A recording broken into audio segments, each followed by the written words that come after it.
What's up guys, Here's Johnny here with another video. In this video, I'm going to show you guys how to build a Quetzal platform base so that you can keep your base hidden up in the sky. Then I'll walk you through some of the best areas and maps you're going to want to put your Skybase.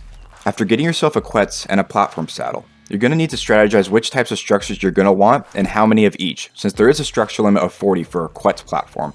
The build I'm going to show you keeps you within that limit and also gives you maximum room to work with so that you've got some space open for breeding or anything else you might want to do.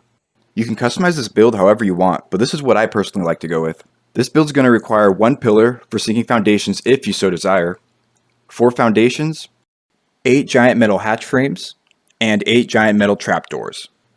This will form the foundational flooring of your platform, which you will now be able to place plenty of structures on. These are the structures I like to go with. 2 beds, 1 tech rep, 1 fabricator, 1 smithy, 1 chem bench, 4 refining forges, 1 egg incubator, 1 fridge, 2 cryo fridges, 1 generator, 1 electrical cable, 1 electrical outlet, 1 feeding trough, and 1 indie grinder. This leaves room for one more structure you can place down, such as another fridge, cryo fridge, forge, or even another tech rep, since they do give you 600 more item slots to work with, which is the most compared to any structure by far. Let's dive into the steps you're going to want to take to set up this build. First, I like to place down my 2 beds directly onto the platform so that they stay hidden under the foundations. If someone finds your Skybase in PvP, they're typically going to want to destroy your beds right away. This will help buy you at least a few extra minutes of time to spawn back at your base to defend or save some of your precious loot. Now we're going to want to place a foundation on one of the back corners of the platform, as far in the corner as possible. From here you have the option to sink down your foundations if you'd like.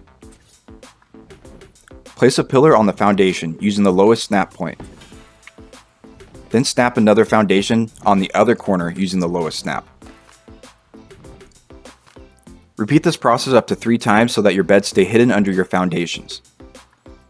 Once your 2 back foundations are sunk, place 2 more in front of them. Now you can place your 9 hatch frames evenly around your 4 foundations. 1 in the front, 1 in the back, and 3 on each side. Make sure you get the right snap points when you place these, or they may not all fit correctly. Snap them at the snap point that is farthest away from the foundations in order to create maximum space. Fill in each hatch frame with a giant trapdoor. And now you've got a nice and flat surface to put your structures on. At this point you've got plenty of freedom to fit structures wherever you want them, but they'll only snap to the foundations or edges of the hatch frames. Here's where I decided to place structures in my build.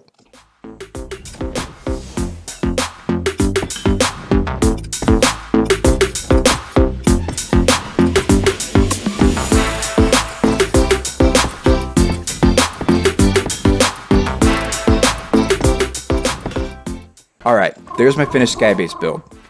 As you can see, we've only used 39 structures, so we're allowed to place 1 more if we want. And there's a decent amount of space for breeding some small to medium sized dinos, so start popping out those totally useful Hyenodon babies. So now we know how to build a Skybase, but where should we put it? The best maps to place our Quetzals are generally going to be ones that are larger and also have a super high sky border. In terms of location, I'd put it as close to the sky border as possible, obviously, but also in a low traffic area such as over the snow or the ocean. Also, don't put your Quetzals close to any kind of alpha-based location, such as Ice Cave, Pearl Cave, or Big Lunar. You'll be found within a few days, guaranteed. In terms of maps, let me eliminate some of the options right away for you. You can't even have a Quetzal on Aberration, so that's a no-go.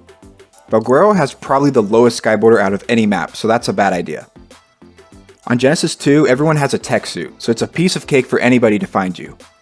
The maps I'd recommend you stick to are Genesis 1, Extinction, Ragnarok, Crystal Isles, and Lost Island. Each of these are huge maps with super high sky borders, so these are your best options if you want to reduce your chance of getting found. The Island, the Center, and Scorched Earth are all decent options also.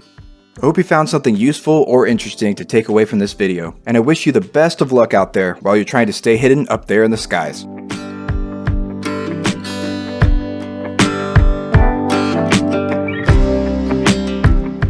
If you've made it this far in the video, I'm guessing you've enjoyed my content.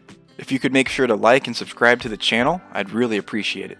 It would really help support me as I look to put together more content like this in the future. Thanks for your support and for watching my video. I'll see you all in the next. Peace.